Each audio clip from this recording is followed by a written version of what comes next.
चला जाए तो आज की क्लास को शुरुआत किया जाए बाबू। और आज की क्लास में साधारण ब्याज के ये हमारी तीसरी सेशन होगी और एक इसके बाद एक सेशन और होगी। आज की सेशन में साधारण ब्याज में मुख्य इंपॉर्टेंट बातें जो है समझने वाले हैं, वो समझने वाले हैं कि साधारण ब्याज में जो किस्त पर आधारित सवाल आता है इंस्टॉलमेंट पे बेसिस, उसको हम लोग किस तरीके से सवाल को चुटकियों में हल कर रहे होंगे, या फिर उन्हीं गुनी वाला जो सवाल आता है कि 2 वर्ष में 4 गुना हो गया तो कितने साल में 10 गुना हो जाएगा, तो ये उन्हीं गुनी वाला सवाल भी आप इसी वीडियो में आप पढ़ पाएंगे।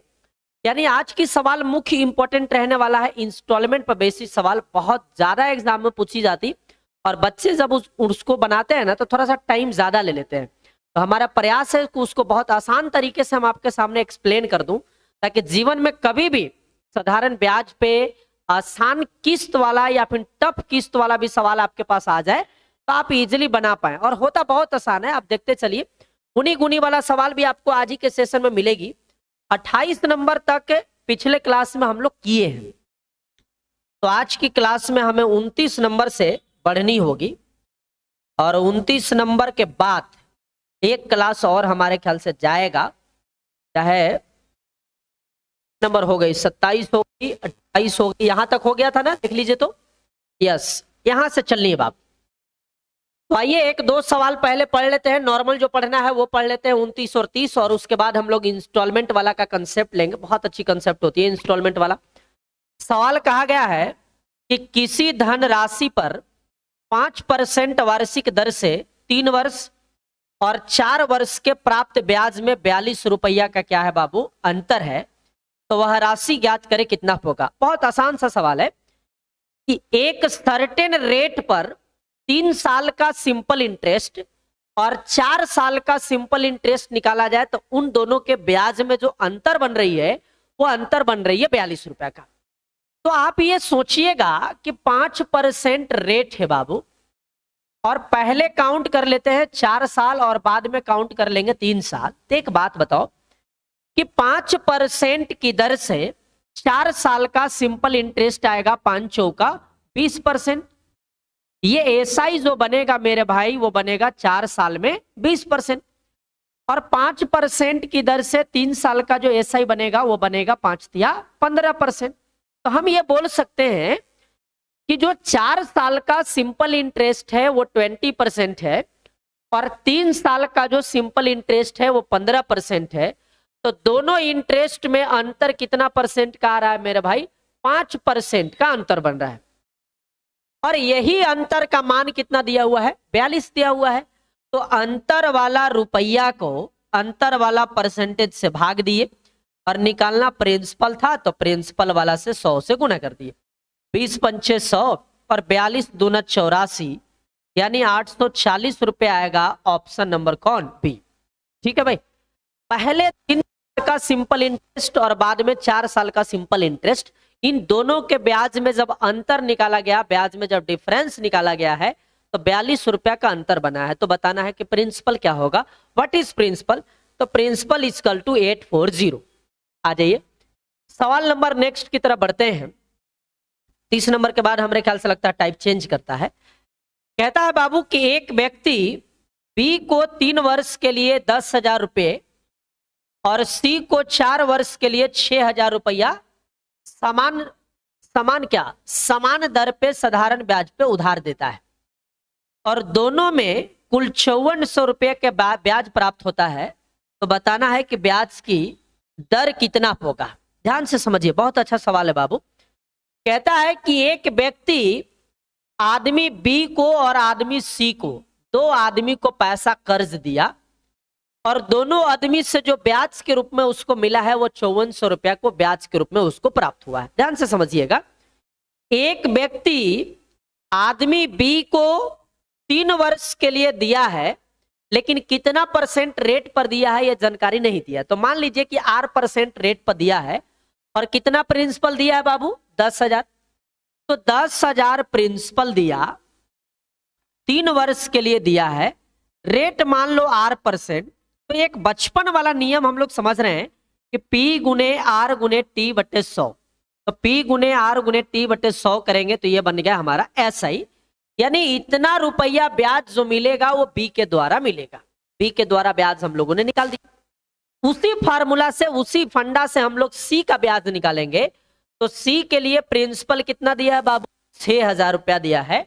तो पी गुने आर, आर मान के चलो आर है, लेकिन सी को दिया कितने साल के लिए, 4 साल के लिए। तो पी गुने आर गुने टी बटे 100 किए, तो ये बन गया मेरे भाई सी का एसआई। तो ये वाला इंफॉर्मेशन सी का सिंपल इंटरेस्ट है और ये वाला बी का सिंपल इंटरेस्ट है, दोनों जोड़ देंगे तो टोटल सिंपल इंटरेस्ट कितना 100 है, 5400 है। अब यहां से हम लोग कैलकुलेट कर रहे होंगे, तो कैलकुलेट करेंगे मेरे भाई तो आएगा 2 जीरो से 2 जीरो कैंसिल हो जाएंगे और यहाँ भी ये 2 जीरो कैंसिल हो जाएंगे। तो ये बन जाएगा 100 तिया 300 आर और ये बन जाएगा 6 चौका 24 यानी 240 आर। 300 और 240 जोड़ोगे तो 540 आर आएगा और बराबर में 5400 बाबू, 5400 ध्यान देना 5400 है। अब 540 से ही 10 मरतबे कट जाएगा, इसका मतलब रेट ऑफ इंटरेस्ट कितना परसेंट था, 10%। सवाल का आंसर बनेगा ऑप्शन नंबर ए। इत्मीनान से समझिए, ये टाइप 2 का ही सवाल था। यहां से हमारे ख्याल से टाइप 3 का सवाल स्टार्ट होती है, इंस्टॉलमेंट पर बेस्ड होती है बाबू, 31 नंबर सवाल। तो उसके पहले हमको इंस्टॉलमेंट का फंडा समझना होगा कि इंस्टॉलमेंट काम कैसे करती है सिंपल इंटरेस्ट में।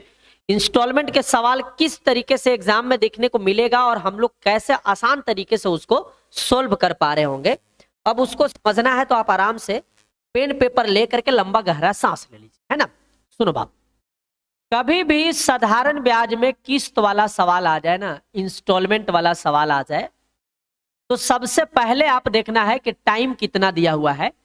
उस टाइम को हम लोग मान के चलेंगे एन, उस टाइम को हम लोग मान के चलेंगे एन। क्यों मान के चलेंगे, ऐसा क्यों सोचेंगे, हम आपको बाद में बताएंगे कुछ देर के बाद। अभी आप इसको समझिए कि मान कर चलिए कि हमको दिया है बाबू 5 साल, यानी 5 गो किस्त हमको भरना है।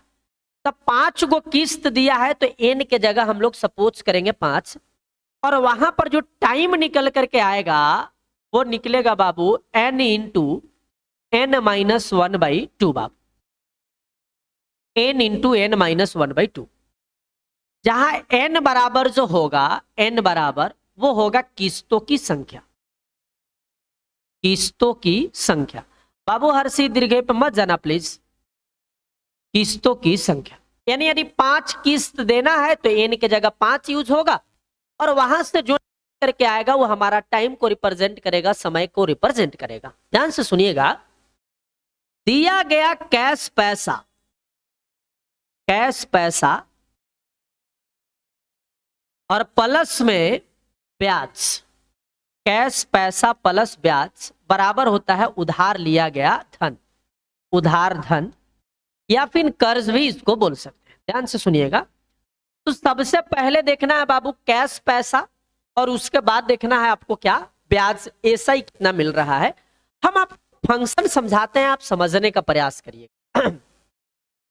जैसे आपको यदि बाबू 5 किस्त भरना है, 5 किस्त भरना है, तो 5 किस्त भरने के लिए आप सोचिए 1 किस्त, 2 किस्त, 3, 4 और एक 5 किस्त भरेंगे। तो जब आप 5 इंस्टॉलमेंट भर रहे होंगे मेरे भाई, तो मान के चलो कि पहला इंस्टॉलमेंट आपने 100 रुपया का दिया, तो 100 रुपया का जो ये यहां पर दिया आपने पैसा, इसको बैंक कितना साल तक ब्याज देगा, 1 साल, 2 साल, 3 साल और एक 4 साल तक ब्याज देगा। अच्छा, अगला बार पुनः आप जो 100 रुपया इंस्टॉलमेंट यहां पर देंगे, इस इंस्टॉलमेंट पर कितने साल ब्याज देगा, 1 साल, 2 साल, 3 साल। तो यहां आ गया 300। अब यहां पर जो आप इंस्टॉलमेंट देंगे, इस पर बैंक कितने साल ब्याज देगा, 2 साल। और यहां पर जो इंस्टॉलमेंट 100 रुपया देंगे मेरे भाई, यहां पर कितने साल का ब्याज देना होगा, 1 साल का। और जो यहां पर इंस्टॉलमेंट देंगे, यहां पर किसी भी साल का ब्याज नहीं देंगे, इसका मतलब 0 साल का। यानी आपने जो 5 गो किस्त भरा, उस 5 किस्त भरने के दौरान में आपने कितने साल का ब्याज लेने का आपको हक है, तो आप कहेंगे 4 और 3 7 और 2 9 और 1 10 साल तक आप ब्याज लेंगे।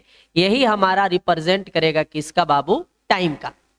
इसी 10 को लाने के लिए हम फार्मूला यूज करने के लिए बोले थे n इंटू n माइनस 1/2, जहां एन के जगह पर किस्त की संख्या 5 रखिएगा तो 5 इंटू 5 में से 1 घटेगा तो 4 और बट्टे में 2, 2 दूना 4 करके 5 दूना 10 साल तक ब्याज। तो इसी को हमने यहां पर फार्मूला पर सेट कर दिया है कि कभी भी किस्त वाला सवाल आ जाए ना तो सबसे पहला प्रायोरिटी आपका है कि आप ये निकालिए कि टाइम कितना है, यानी कितने साल तक ब्याज उसको लेने का हक बन रहा है। और वो हक निकालने का फार्मूला है बाबू n इंटू n माइनस 1/2 से। कभी भी जो उधार लिया गया कर्ज रहेगा उसको यदि हम इंस्टॉलमेंट के रूप में दे रहे हैं, कैश के रूप में दे रहे हैं, महीने महीने करके दे रहे हैं, तो उस पर हम लोग पहला देखेंगे कि कितना रुपया को हमने उसको कैश दिया, जिसको हमने जमा किया। जैसे यहां जमा किया 100, 200, 300, 400, 500, तो 500 रुपया हो गया बाबू हमारा कैश। अब प्लस में यहां हो जाएगा ब्याज, प्लस में क्या हो जाएगा ब्याज। और ब्याज का तो फार्मूला ही होता है P गुने R गुने T बटा 100, जहां पर T हम लोग इधर से निकाल लेंगे। प्रिंसिपल जो रहेगा वो प्रत्येक किस्त रहेगा, प्रत्येक किस्त रहेगा, ध्यान से देखना इस बात को, प्रत्येक किस्त। रेट ऑफ इंटरेस्ट जो सवाल में देगा वही यूज होगा। एक बार दोबारा से हम रिपीट कर दे, ध्यान से समझिएगा। कभी भी साधारण ब्याज में इंस्टॉलमेंट पर बेसिस सवाल आ जाए कि प्रत्येक साल कितने कितने रुपए देने होंगे, तो उसको निकालने का बड़ा आसान तरीका है कि पहले निकालिए कैश, यानी जो आप कैश पैसा देंगे वो, और उसके बाद निकालिए ब्याज। दोनों को ऐड कर दीजिएगा तो बन जाता है उधार लिया गया धन, जिसको हम लोग कर्ज बोलते हैं। लेकिन कैश निकालना तो बड़ा आसान है, क्योंकि 5 गो किस्त भरिएगा तो 500, 10 गो किस्त भरिएगा तो 1000, 12 गो किस्त भरिएगा तो 1200, प्रत्येक किस्त जितना रहेगा उससे मल्टीप्लाई हो जाएगा। ब्याज निकालते समय केवल ध्यान देना है P गुने R गुने T बटे 100 लगेगा, लेकिन T जो यूज होगा वो यहां से टाइम निकलेगा n इंटू n माइनस 1/2 से। और प्रिंसिपल जो यूज होगा वो यूज होगा बाबू प्रत्येक किस्त, प्रत्येक किस्त यानी जो हर साल आप पैसा देंगे वही हमारा प्रिंसिपल का काम करेगा। यहां तक यदि किसी को किसी भी प्रकार का यदि सवाल मन में है तो आप पूछ लीजिए कमेंट बॉक्स में, और मन में नहीं है तो आप सवाल पे आइए, बहुत आसान तरीके से हम लोग बना पाएंगे। अब देखिए चुटकियों में कैसे सवाल, 2 लाइन में सवाल का आंसर आ जाएगा। सवाल कह रहा है, 1 मिनट जरा सा रुक जाओ, कलम फंस रही है। सवाल नंबर 31 कि 770 रुपए की उधार पर 5 वर्ष में 5% साधारण ब्याज की दर से कितने वार्षिक तथा बराबर भुगतान करना होगा। इस लाइन को एकदम हेडलाइन कर लीजिए कि कितने वार्षिक तथा बराबर भुगतान करना होगा, मतलब कितने हर साल इक्वल पैसा देना होगा, है ना। कितने वार्षिक, वार्षिक का मतलब हर साल, बराबर भुगतान मतलब इक्वल इक्वल पैसा देना होगा। तो प्रत्येक साल जितना जितना आप पैसा देंगे, प्रत्येक साल जितना जितना पैसा आप जमा करेंगे वो आपका कहलाएगा प्रत्येक साल का किस्त। तो आपको निकालना है प्रत्येक साल का किस्त कितना देना होगा, जबकि आपने कर्ज के रूप में लिया है कितना भाई 770 रुपया। तो कभी भी प्रत्येक साल कितना देना पड़े, मतलब इंस्टॉलमेंट पर बेस्ड यदि सवाल आ जाएगा तो सबसे पहला काम आप क्या करिए मेरे भाई, टाइम निकालिए, समय निकालिए। और समय के लिए देखिए कि कितने किस्त भरने हैं। किस्त भरने वाला में देखिएगा तो n इंटू n माइनस 2 लगाइए। तो हमको कितने किस्त में भरनी बाबू, 5 किस्त में। तो n इंटू n माइनस 1, 5 में से 1 गया तो 4 बटे 2, 2 दूना 4 तब 5 दूना 10 साल हमारा ब्याज मिलेगा। टाइम हमारे पास आ गई 10 साल।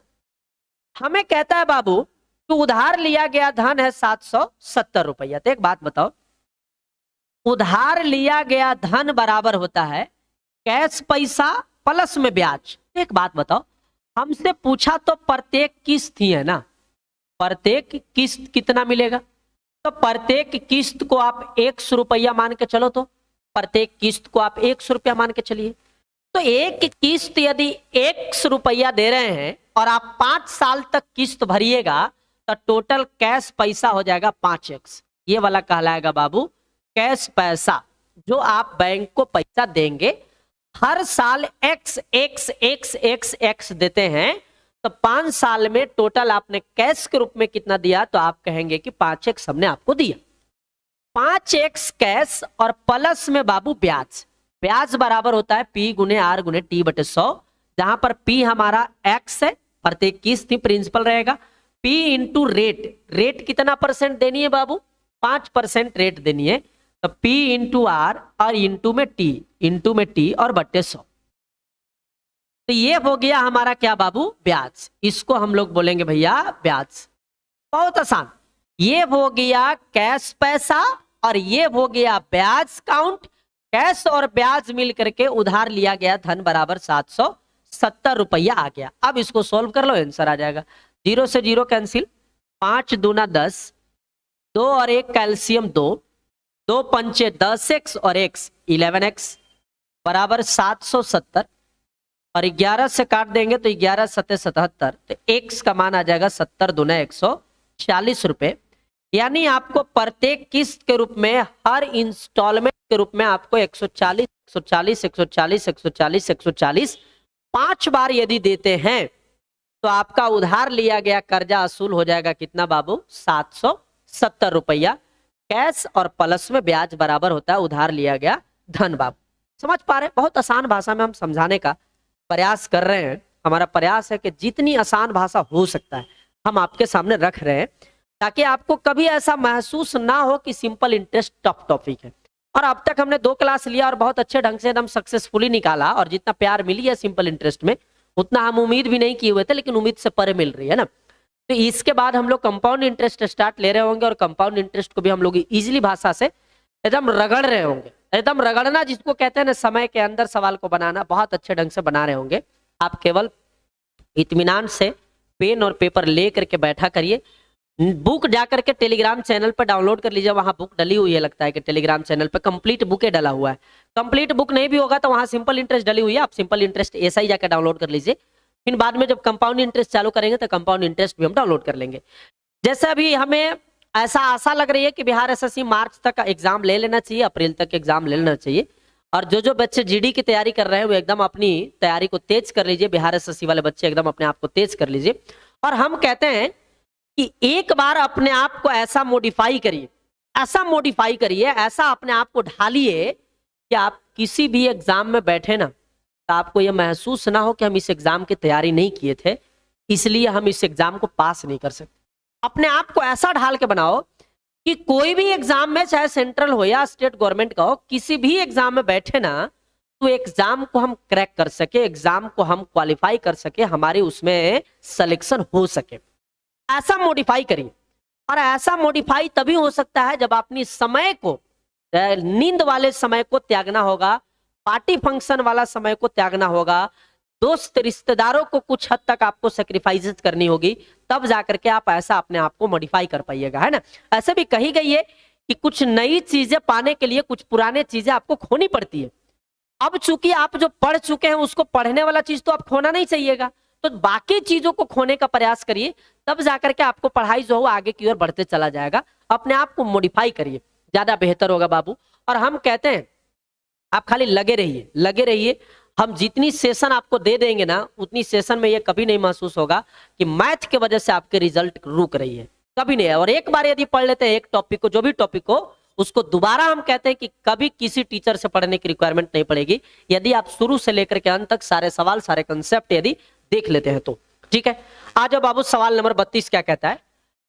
यहां पर इंग्लिश पर मत जाइएगा, इंग्लिश वाला में थोड़ा सा लगता है कि पिछलके का इंग्लिश आ गया है। आप हिंदी पे गौर करिए कि कितने वार्षिक तथा बराबर भुगतान 940 रुपए के दे कर्ज को 4 समान वार्षिक किस्त में चुकना है, और 12% अगर यहां पर लिखा है अगर रेट क्या परसेंट है, 12%। अब एक बात बताओ, 944 रुपया का हमारा कर्ज है, उधार लिया गया धन है, तो कभी भी बराबर भुगतान करना है तो सबसे पहले क्या निकालिएगा, टाइम। और टाइम बराबर होता है n इंटू n माइनस 1। तो n 4 है, n माइनस 1 करेंगे तो 3/2, 2 दूना 4, यानी कितने साल तक टाइम यूज होगा, 6 साल तक। आपका उधार लिया गया धन है बाबू 940। 940 बराबर, यानी दे कर्ज बराबर होगा कैश प्लस ब्याज। तो कैश कितना होगा, तो प्रत्येक किस्त को, ईच इंस्टॉलमेंट बराबर आप मान के चलिए कितना रुपया, 100 रुपए। और आपको 4 किस्त में चुका देना है बाबू। तो एक किस्त में 100 रुपया, तो 4 किस्त में हो जाएगा 4x रुपया। दिस इज कैश पैसा, जो आप बैंक को कैश के रूप में देंगे। अब बैंक उस कैश पर आपको ब्याज के रूप में देगा और ब्याज होता है P गुने R गुने T बटे 100। तो X हो गया P, R हो गया 12 और टाइम हम लोग कितना निकाल के लेकर के आए हैं बाबू, 6 साल तक निकाल के आए हैं। तो P गुने R गुने T बटे 100 ये हो गई बाबू ब्याज। हम बार बार लिख इसलिए रहे ताकि आपको याद हो जाए। तो कैश और प्लस ब्याज बराबर होता है उधार लिया गया धन। अब यहां से यदि हम लोग कैलकुलेट करते हैं तो एलसीएम हो जाएगा कितना, 100। 100 गुने 4 करेंगे तो 400x और 12 छके 72x। 400x में 72x को जोड़िएगा। अच्छा ऐसा भी कर सकते, काट दीजिए, 3 चौका 12, 25 चौका 100, 25 और 1 का एलसीएम ले लोगे तो 25 आ जाएगा, है ना। अब 25 से एलसीएम हो जाएगा, एलसीएम 25, 25 चौका 100x और 6 तिया 18x। 100x में 18x जोड़िएगा तो 118x बराबर 944। 118 से ही कट जाएगा 8 मरतबे, क्रॉस मल्टीप्लाई करते हैं तो x बराबर 25 अठे 200। यानी प्रत्येक किस्त के रूप में, हर एक इंस्टॉलमेंट के रूप में आपको कितना पैसा देना होगा, 200 रुपये पर ईयर या पर इंस्टॉलमेंट आपको देना पड़ेगा। बताइए कोई दिक्कत है तो। इंस्टॉलमेंट वाला सवाल बच्चे समझते हैं कि बहुत टफ होती है, टफ नहीं होती है, चीजें समझने की फर्क होती है।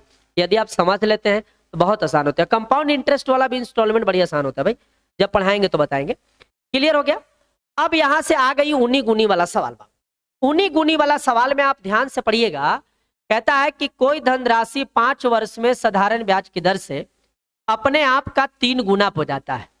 तो बताएं कि कितने वर्षों में वह अपने आप का 5 गुना हो जाएगा। ध्यान से समझिएगा कि कोई धन 5 वर्ष में 3 गुना हो गया है तो कितने साल के बाद वो धन 5 गुना हो जाएगा। ध्यान देना बाबू, ये जो उनी गुनी वाला सवाल आप देख रहे हैं, ये सवाल आपको सिंपल इंटरेस्ट में भी मिलेगा और कंपाउंड इंटरेस्ट में भी मिलेगा।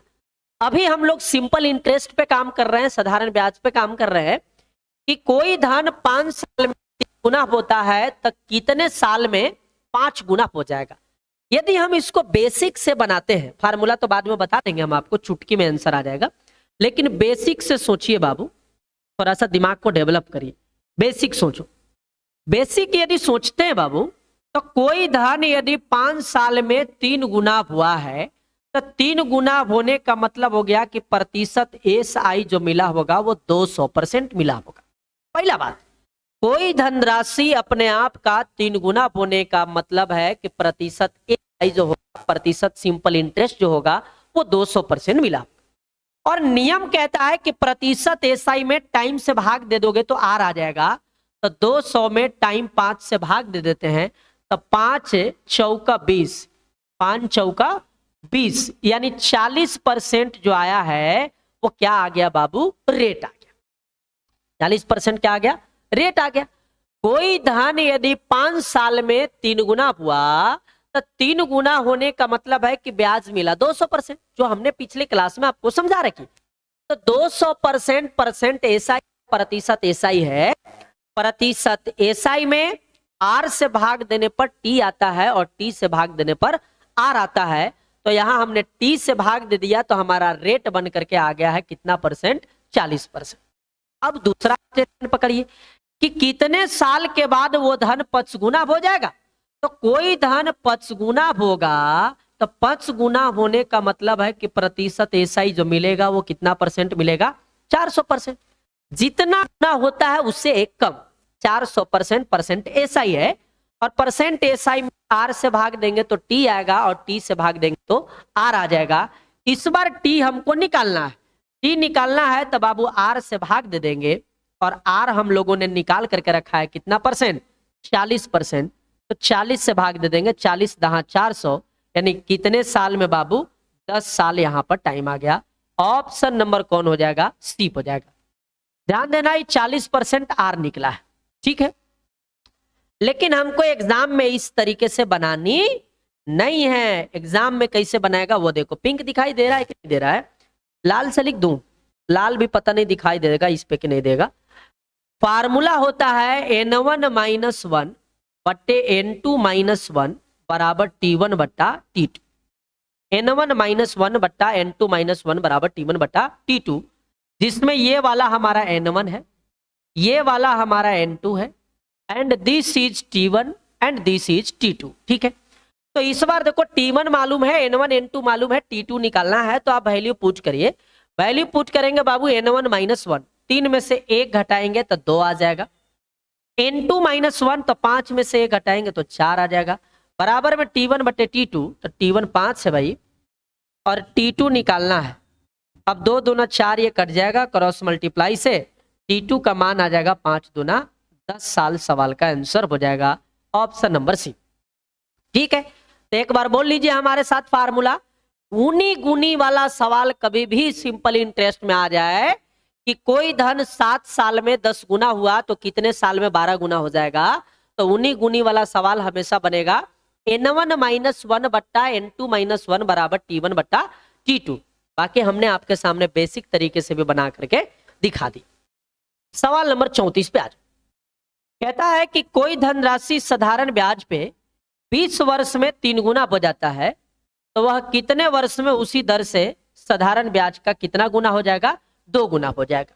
तो बाबू एक बात सोचो कि कोई धन यदि 20 साल में 3 गुना हुआ है तो कितने साल के बाद वो धनराशि हो जाएगा बाबू? 2 गुना। तो फार्मूला हम लोग जान रहे हैं, फार्मूला क्या होता है बोल लीजिए साथ में। N1 -1 बट्टा N2 -1 बराबर T1 बट्टा T2। N1 -1, 3 में से 1 घटेगा तो 2, N2 -1, 2 में से 1 घटेगा तो 1 बराबर T1 बट्टे T2। तो T1 20 है मेरे दोस्त, और T2 निकालना है। 2 से इसको काटेंगे तो 10 आ जाएगा, क्रॉस मल्टीप्लाई से T2 का मान आ जाएगा 10 से कम 10 साल। यानी कितने साल के बाद आंसर आएगा? तो आंसर बराबर 10, ऑप्शन नंबर ए बाबू। ठीक है, एकदम आसान तरीके से सोचनी है। बोल लीजिए मेरे साथ, हम बार बार बोलते रहेंगे, पूरे क्लास में बोलते रहेंगे। N1 -1 बट्टे N2 -1 बराबर T1 बट्टा T2, है ना। जब हमको याद है तो हम इतना बार रट सकते हैं, तो आपको याद नहीं है तो आप 2-4 बार ज्यादा काहे नहीं रट सकते? 2-4 बार ज्यादा रटिए, है ना, और इंजॉय करके पढ़ा करिए, है ना। सीरियस होके नहीं पढ़ना है भाई साहब। सीरियस होके पढ़िएगा तो सीरियस आदमी मिलते हैं आपको आईसीयू में भर्ती हुई है ना, और आप आईसीयू में भर्ती तो है नहीं ना, आप अपना आराम से घर पे पढ़ रहे हैं। तो आप सीरियस मत होइएगा पढ़ाई को लेकर के, एकदम मजाक मजाक में धीरे धीरे पढ़ते चलिए, चीजों को समझते चलिए, दिमाग के अंदर सेट होने दीजिए कंसेप्ट को। एक समय ऐसा महसूस होगा कि जितना आप उम्मीद कर रहे थे उससे ज्यादा आप सीख लिए, यदि 100% भरोसा हो तो। ठीक है, आ जाओ 35 नंबर। कहता है कि कोई धन साधारण ब्याज की दर से किसी वार्षिक दर से 5 वर्ष में 2 गुना हो जाता है, तथा किसी अन्य दर से 12 वर्ष में 3 गुना हो जाता है, तो बताइए कम ब्याज की दर कितना होगा? अब यहां पर देखिए 2 बातें। एक बात है कि कोई धनराशि 5 साल में वो अपने आप का हो गया है बाबू 2 गुना। 5 साल में अपने आप का हो गया है कितना गुना? 2 गुना। अब कहता है कि किसी अन्य दर पे रेट चेंज हो गया, किसी अन्य दर पे 12 साल में हो गया है 3 गुना, तो बताना है कि कम ब्याज का दर कौन है, पहला या दूसरा। एक बात सुनो, कोई धनराशि यदि 5 साल में बाबू 2 गुना हुआ है, तो 2 गुना होने का मतलब है कि प्रतिशत एएसआई जो मिलेगा वो कितना परसेंट मिलेगा? 100%। और प्रतिशत एएसआई में 30 से भाग दे देने पर आ जाता है, तो 5 से भाग दिए मेरे भैया, तो 20% जो आया है वो आ गया बाबू R1, यानी रेट नंबर फर्स्ट। एक बार से रिपीट कर दूं, कोई धनराशि यदि 5 साल में अपने आप का 3 गुना हुआ है, 5 साल में 2 टाइम्स हुआ है, तो 2 गुना होने का मतलब है कि प्रतिशत एसआई 100%, और प्रतिशत एसआई में टाइम से भाग दे दिए तो आर आ गया। पुनः देखिए कि दूसरी रेट पे 12 साल में 3 गुना हो गया है, तो कोई धनराशि यदि 3 गुना हुआ है, इसका मतलब है कि प्रतिशत एसआई कितना परसेंट? 200%। अब प्रतिशत एसआई में टाइम से भाग दे देंगे तो आर आ जाएगा। टाइम हमारा 12 है बाबू, 2 6 12, 4 से काट दो, 4 तिया 12 और 4 पंचे 20, 50/3 का मतलब 16.2/3%, एंड दिस इज R2। ये हुआ सेकेंड रेट, ये हुआ फर्स्ट रेट। हमारा सवाल था कि दोनों में कम रेट कौन सा है? कम रेट हो जाएगा सेकेंड वाला, 16.2/3%। ऑप्शन क्लियर है हमारी बात? कोई दिक्कत नहीं है। यहां पर 2 रेट काम किया, एक पहला रेट और एक दूसरा रेट, और दोनों रेट हमने निकाला, तब पता चला कि स्मॉलेस्ट रेट कौन है और बिगेस्ट रेट कौन सा है। आ जाओ बाबू 36 नंबर सवाल को देखिए। कहता है कि एक व्यक्ति 25,000 रुपए की एक राशि 1/4 भाग को साधारण ब्याज की एक निश्चित दर पे और शेष राशि को 4% की वार्षिक 4 प्रति वर्ष उच्च दर पे, इसी को पकड़ना, उच्च दर पे निवेश करता है।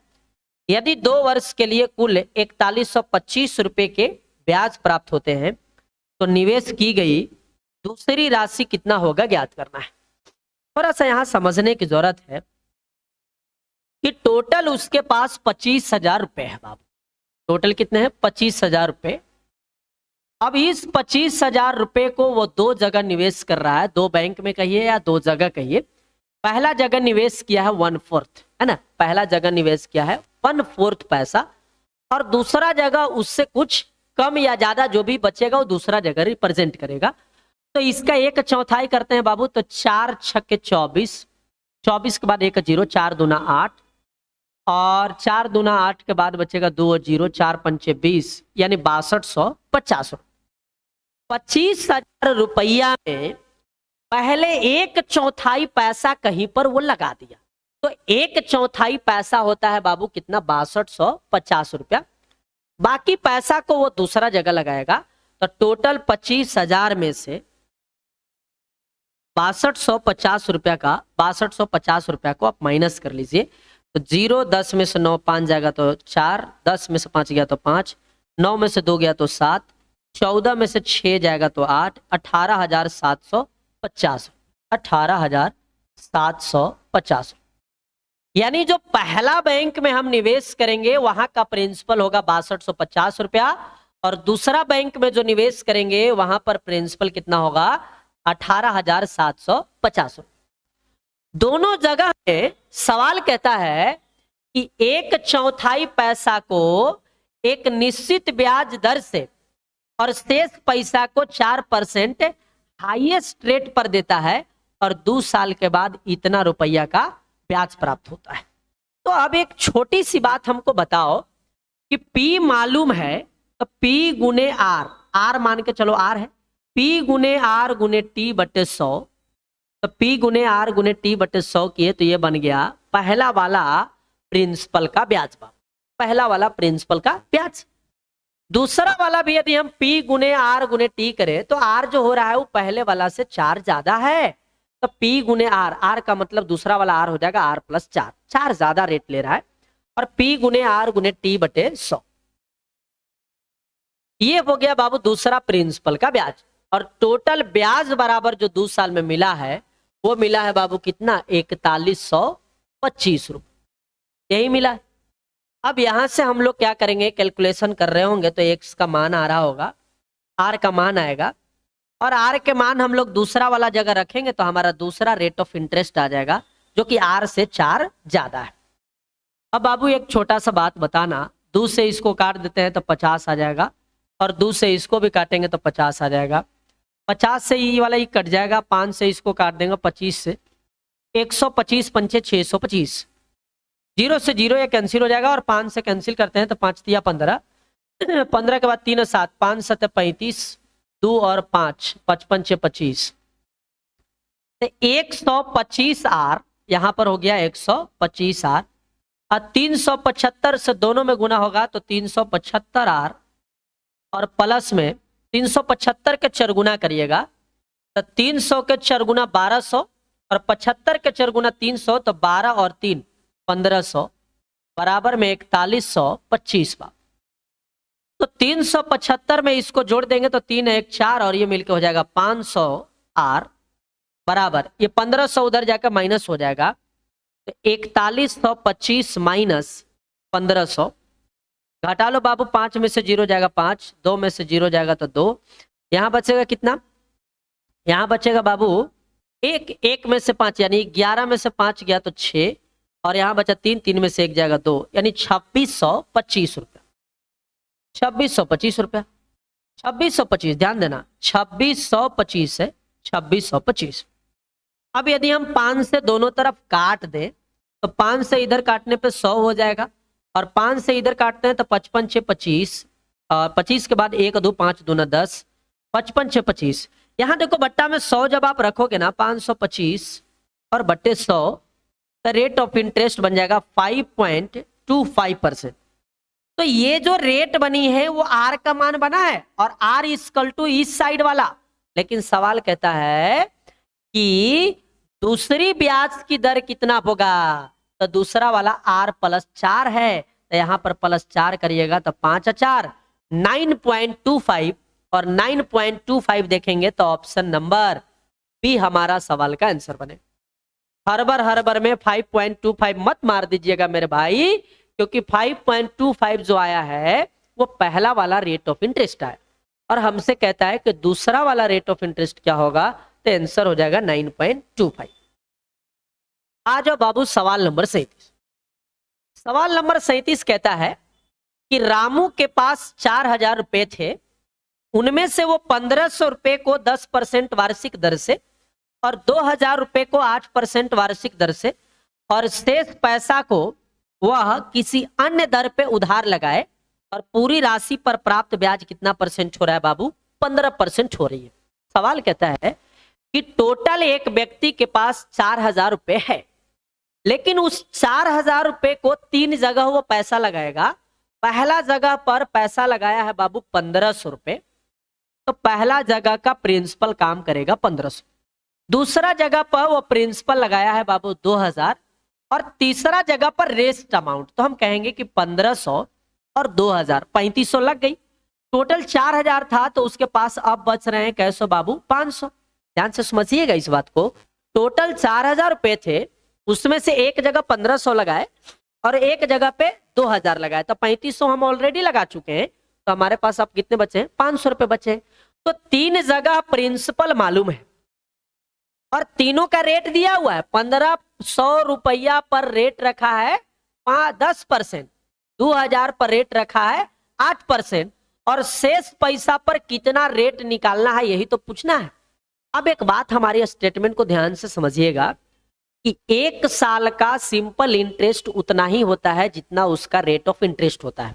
एक बार फिर से बोल रहे हैं कि यदि रेट 10% है तो 1 साल में 10% ही ब्याज मिलेगा। यदि रेट 7% है तो 1 साल में 7% ही ब्याज मिलेगा। यदि रेट 27% है तो 1 साल में 27% ही ब्याज मिलेगा। यानी जितनी ब्याज की दर होता है, रेट ऑफ इंटरेस्ट होता है, वही हमारा 1 साल का ब्याज होता है। तो पहला वाला पर रेट रख रहा है 10%, तो 1 साल का ब्याज हो जाएगा इसका 10%। दूसरा वाला पर रेट रख रहा है बाबू 8%, तो 1 साल का ब्याज हो जाएगा 2,000 का 8%। शेष पैसा पर रेट मान लो 8%, तो ब्याज हो जाएगा 500 का 8%। तो ये आया 500 पर ब्याज, ये आया 2,000 पर ब्याज और ये 1,500 पर ब्याज है। तीनों को जोड़ देंगे तो टोटल 4,000 पर ब्याज आ गया।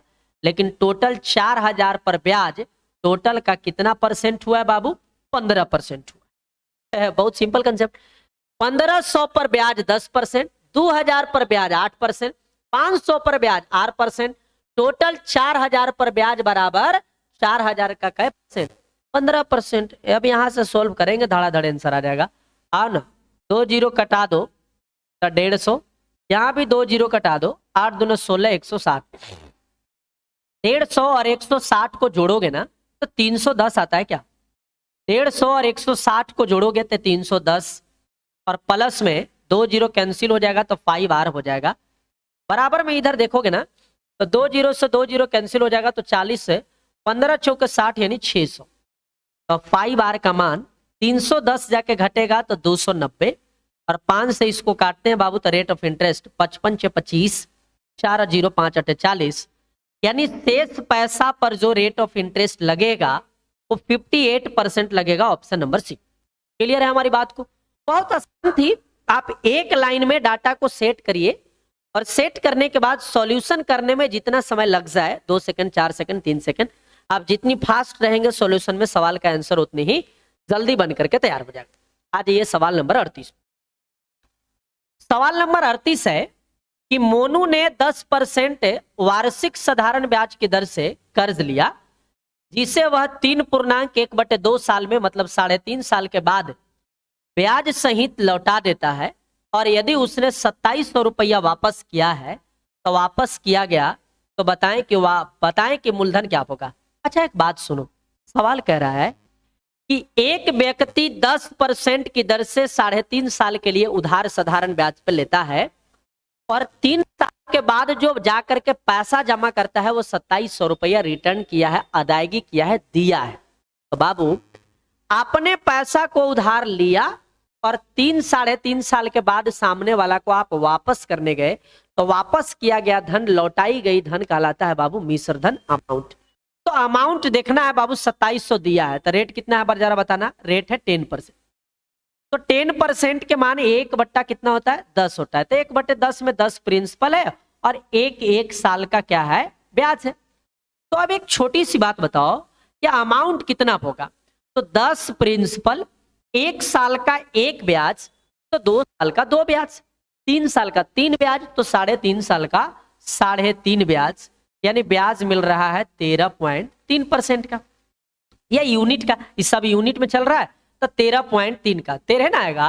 यस 13.3 का हमको क्या मिला भाई, ब्याज मिला। तो एक छोटी सी बात बताओ, ब्याज नहीं अमाउंट हो गया 13.3, 10 प्रिंसिपल 3.5 ने SI, तो 13.3 का 13.5 का कहां जा रहे हो भाई, 13.5 का क्या मिला हमारा ब्याज, अमाउंट मिला। लेकिन अमाउंट रुपया में दिया है कैसे, 2700। अमाउंट वाला रुपया को अमाउंट वाला यूनिट से भाग लगाए और निकालना प्रिंसिपल था तो प्रिंसिपल वाला से गुना कर दिए। अब यहां से हम लोग कैलकुलेट करते हैं तो दशमलव हटा के ऊपर एगो 0 चिपकाएंगे।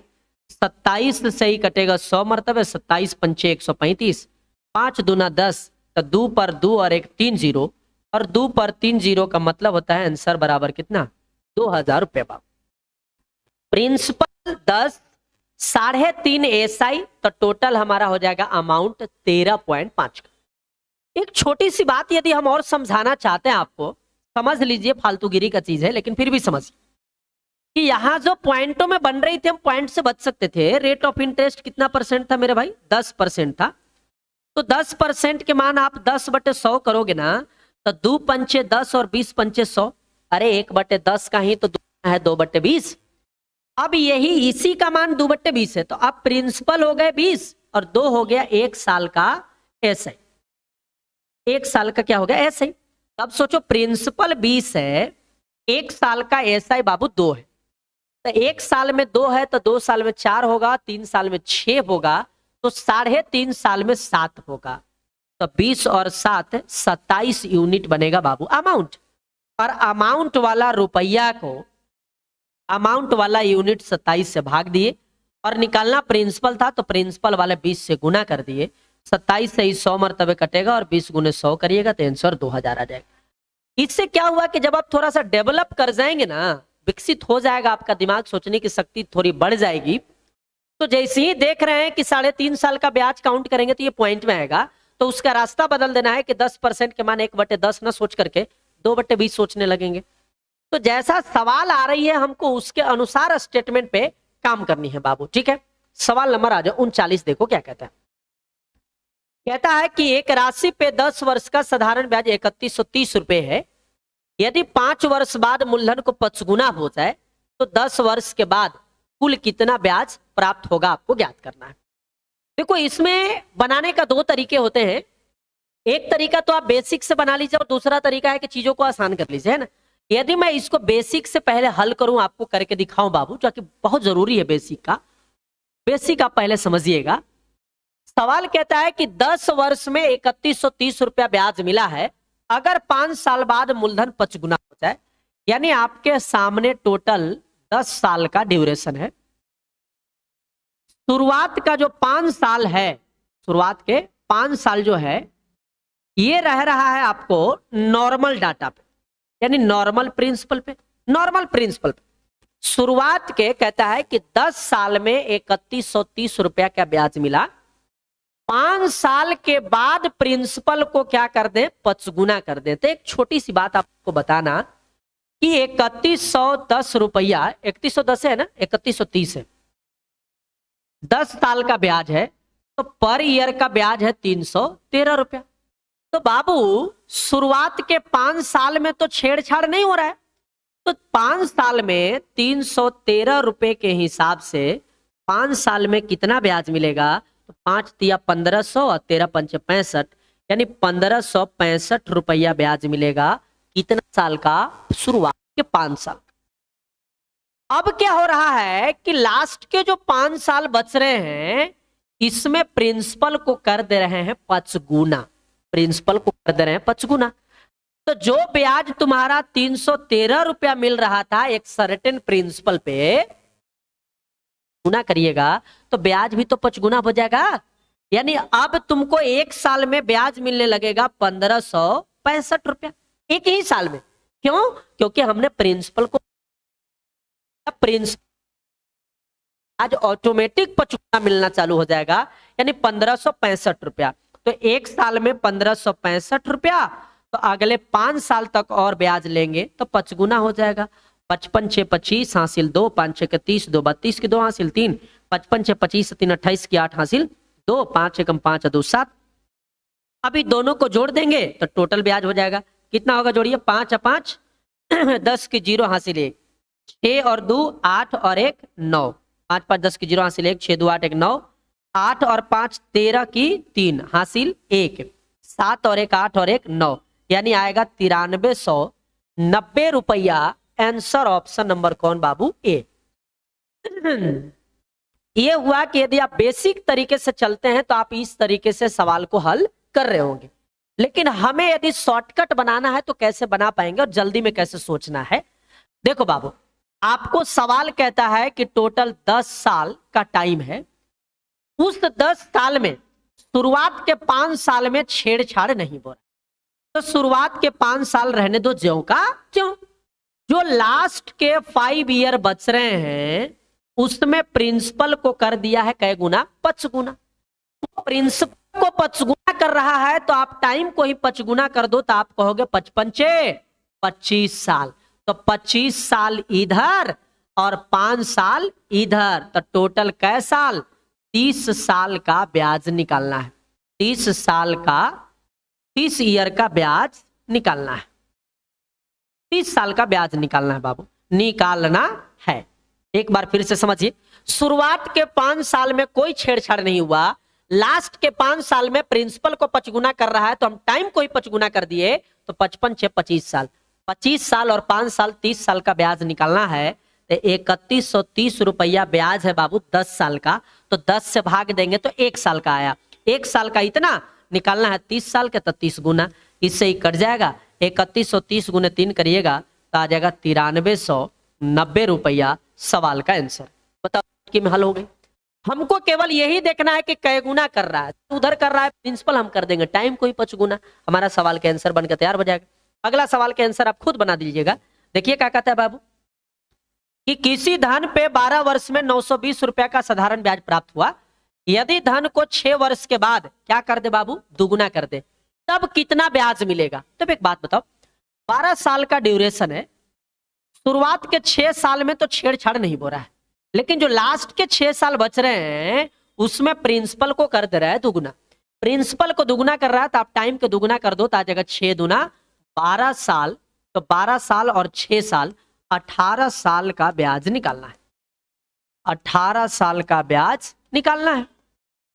तो 18 साल के निकालना है तो 920 रुपया ब्याज जो दिया है वो कै साल का दिया है? 12 साल के। तो 12 से भाग दे देंगे तो 1 साल के आ जाएगा, और जितना साल का निकालना है उतना से गुना कर लो।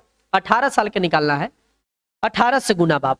अब यहां से कैलकुलेट करेंगे, 6 दूना 12, 6 तिया 18 और 2 से काटेंगे तो 46 दूना 92, 46 गुने 3 करते हैं तो 0, 3 छके 18 की 8, लास्ट में 8 और 0 आएगा। ऑप्शन नंबर सी आ जाएगा 1280 रुपया। तो यहां तक हमने 40 नंबर सवाल तक आज के सेशन में कंप्लीट कर दिए। काफी अच्छे अच्छे सवाल, अच्छे अच्छे कंसेप्ट, अच्छे अच्छे टाइप देखने को मिली है आपको, और काफी मजा आया आज का सेशन को कराने में मजा आने का मतलब ये हो गया कि जितना हम देना चाह रहे थे वो 100% हम आपको दे दिए, है ना। अभी एक लेक्चर और बची हुई है साधारण ब्याज का, उस लेक्चर को आप कंप्लीट कर लीजिए। उसके बाद जरूरत पड़ेगा तो आप पीडीएफ डाउनलोड करके एक बार रिवीजन कर लीजिएगा, और उसके बाद मार्केट का कोई भी बुक उठाइएगा और सिंपल इंटरेस्ट के सवाल बनाइएगा, एक भी सवाल नहीं फंसेगा। बशर्ते एक सेशन और बची हुई है, एक लेक्चर और बची हुई है, वो लेक्चर को कंप्लीट करने के बाद ही। ठीक है बाबू, चलिए तो आज के सेशन को हम लोग विराम देते हैं। आगे के लिए हम लोग नेक्स्ट सेशन में मिलेंगे। तब तक अपना और अपना परिवार का ख्याल रखिए। हमेशा हम आपके साथ हैं। आपको किसी स्पेसिफिक टॉपिक का वीडियो यदि यूट्यूब पे चाहिए तो आप कमेंट बॉक्स में हमको जरूर लिख दीजिएगा, ताकि हम वो वीडियो आपके सामने अवेलेबल करा सके। धन्यवाद, थैंक यू।